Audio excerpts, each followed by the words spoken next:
here we'll go over to our good old friends BuzzFeed News. Surprisingly, BuzzFeed News does really good reporting. So Texas Governor Greg Abbott is closing all but one drop-off location for mail-in ballots in each county. Abbott is closing all but one. So in each of Texas's 254 counties, each county will only have one drop-off point for ballots. And I don't know if any of you have ever been to Texas, but Texas is quite large, in fact. So having only one drop-off location in each county means that a lot of people are going to have to take a lot of time out of their day to drive and drop off their ballot if that's how they want to vote. So, in an election year when polls show Texas is more politically competitive than it has been in decades, Governor Greg Abbott issued a proclamation on Thursday that would make it far harder for residents to vote by mail in the 2020 election, setting off widespread criticism and accusations that state Republicans are engaging in voter suppression. And while this paragraph is technically true, I would like to point out that it's not an accusation that Republicans are engaging in voter suppression. It's a fact. Because if you are limiting the ways that people can vote and engage in the democratic process for no apparent reason, that is, in fact, voter suppression. Abbott's proclamation, which he framed as an effort to enhance election security, which again, we previously talked about on the stream, election fraud is such a minuscule problem that we're talking 1 in a million. 1 in a million people do voter fraud. That's not a lot. Not a lot at all. I mean, it's maybe a total of 300 votes in an election in a country that has 300 million people in it. So, not a huge issue. Let's see. Severely limiting voters' access to the polls in many large and populous counties. In addition to sending their votes to the U.S. via the U.S. Postal Service, voters can drop off their completed mail-in ballots at multiple satellite locations so they immediately and securely reach the county clerk.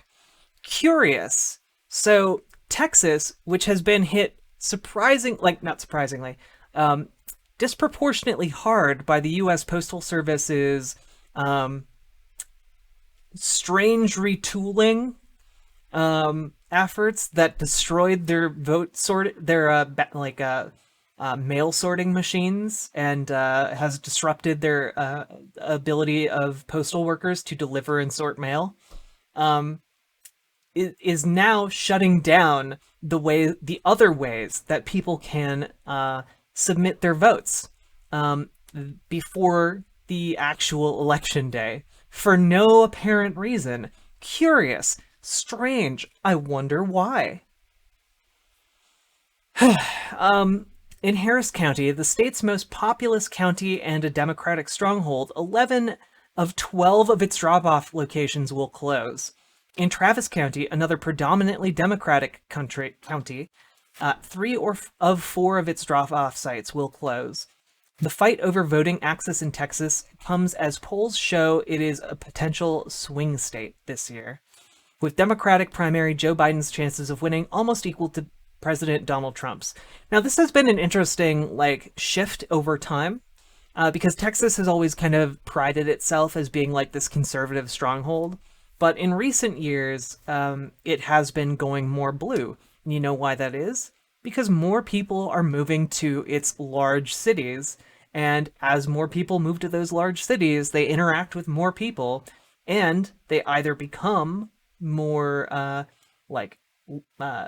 politically liberal, politically left-wing, or they tend to come from out of state with those kind of left-wing views. So the efforts now by the old guard of conservative lawmakers in the state of Texas has been to limit how many people can vote, limit how many people get to the polls, in an effort to make sure that in this upcoming election, and each prior election we've had to this, that it stays at least somewhat red. So that has been an ongoing problem. For again, an ongoing problem for the state conservatives, not so much for those on the left. Because those on the left, we tend to say we live in a democracy, everyone should vote so that we are more representative of the people who actually live here and are governed by the decisions of our government. So, just democracy things, democracy and freedom. That's what people on the left value, I guess, more than people on the right. Abbott's proclamation is likely to face legal challenges, which, true, the problem here being that legal challenges might take a while, and our election is like 5 weeks away. Mark Elias, a lawyer representing the Democratic Party, said in a tweet that they will explore all legal options to ensure voting rights for all Texans. Texas Democratic Party Chair Gilberto Hinojosa, I'm not sure how to pronounce that, also accused Abbott of trying to adjust the rules last minute, calling the governor and state Republicans cheaters. Like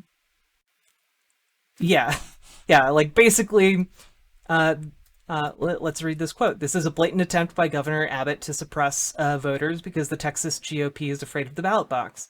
True.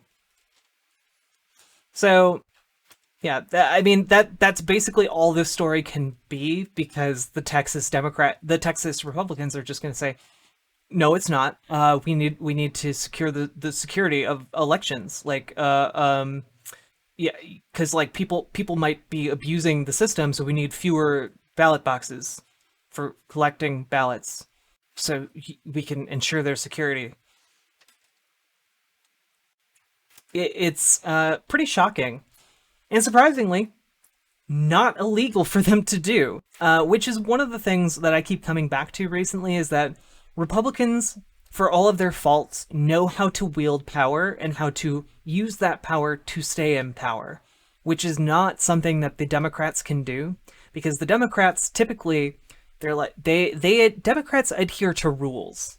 When you adhere to rules, it is incredibly hard to win against people who make up their own rules and then break them, which something we have been able to see when it comes to the nomination of Amy Coney Barrett. So this is an ongoing problem that I think the only solution to is we need to vote in more progressive people into the Democratic Party, because progressive people, we know how to use power, and we know how to hold power, and we know how to make this country better, and we're not going to be suppressing people and cheating in order to do this. But we will do what it takes to win. So I think we need more people. We need to vote. We need to get more genuine people in, which is why this election in particular is really disappointing. Because Joe Biden, for as genuine as he is beholden to a lot of corporate interests from the past 50 years of being in politics. And we need more people like AOC and Rashida Tlaib. Those are people who are fresh-faced. They are genuine believers in making the world a better place. And so far, they've been walking the walk as well as talking the talk. And we need more people like that.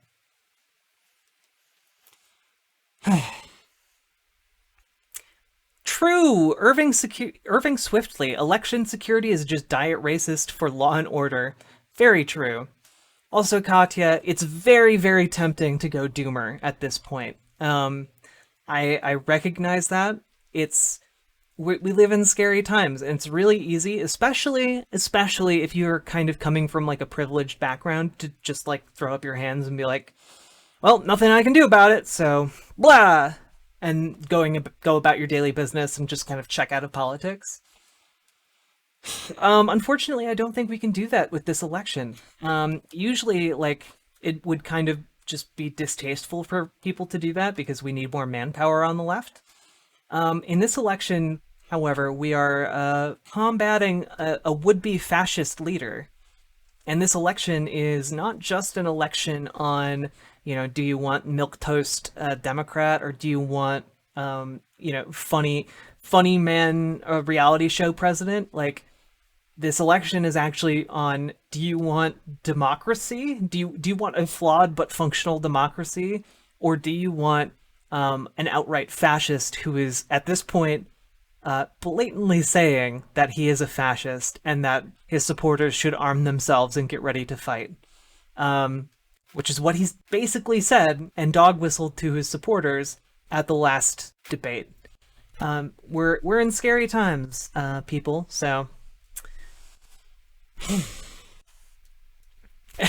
Yes, Katya, you are so privileged that you're not even American. That helpful in these times.